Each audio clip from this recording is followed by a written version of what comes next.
अगर आपके पास भी, जैसे मेरे पास अभी डहुआ कंपनी का DVR है, अगर आपके पास किसी और कंपनी का है जैसे CP प्लस, हिकविज़न, इनॉक्स, कोई भी और कंपनी, अगर उसमें से भी ऐसे बीप का साउंड आ रहा है बार बार, तो आपको सबसे पहले अपनी जो स्क्रीन है उस पर चेक करना है। जैसे यहाँ पर अभी इसके दिखा रहा है नो डिस्क, आप देख सकते हो यहाँ पर अभी नो डिस्क दिखा रहा है।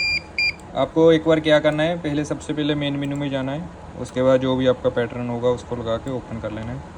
नीचे यहाँ पर स्टोरेज का ऑप्शन होगा, उसको खोल लेना है, और उसके बाद इधर जाना है आपको साइड में, वहाँ होगा डिस्क मैनेजर। उसमें देखना है आपको क्या शो कर रहा है आपका स्टेटस।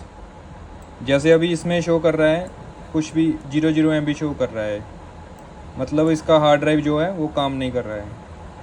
किसी किसी में क्या होता है, DVR में हार्ड डिस्क जो होता है वो सही होता है, तो उसका जो अडाप्टर रहता है कभी कभी वो ख़राब हो जाता है। तो सबसे पहले आपको अपना जो पावर अडाप्टर है DVR में लगा हुआ उसको चेंज करके देखना है। अगर बात बन जाए तो ठीक है, नहीं तो जो आपका यहाँ पर जैसे देख सकते हो ये हार्ड ड्राइव होता है, कभी कभी क्या होता है ये ख़राब हो चुका होता है, तब भी ये साउंड का बीप का साउंड करता है। अगर आपके पास नॉलेज है तो आप खुद से चेंज कर सकते हो, नहीं तो अगर आप नहीं चेंज कर पाते तो यहाँ पर आप देख सकते हो DVR में जहाँ पर एक घंटी का ऑप्शन होगा, आप सिंपली उस पर टिक कर देना है।